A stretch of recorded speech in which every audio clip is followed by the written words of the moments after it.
There are several ways that Covid-19 can be transmitted. Where a person returns from one of the affected areas and tests positive for the virus, these are known as imported cases. In the event that a person who tests positive for Covid-19 can be linked to another case in Ireland, that's known as local transmission. And where a person tests positive for Covid-19 and hasn't been abroad or had contact with another case in Ireland, that's known as community transmission. If we had lots and lots of cases of community transmission, that would obviously indicate that the virus is circulating within the community.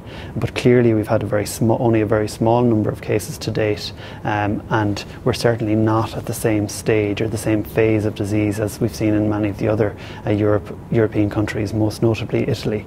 Now that's not to say that we're not heading in that direction. The European Centre for Disease Prevention and Control has been very clear that the chances of widespread and sustained community transmission in countries like Ireland is moderate to high over the coming weeks, and that is the basis for our planning assumptions. Contact tracing is what happens when a person tests positive for Covid-19. The person who tested positive is known as the index case. Everyone who's been in contact with that person will be contacted by the HSE. Those regarded as close contacts in the yellow section are at risk and will be asked to restrict their movements. But the contacts of those contacts, those in the blue area, are at no risk and are advised to continue as normal. So if you're a family member, for example, or a friend of someone who's a contact, you go about your normal business.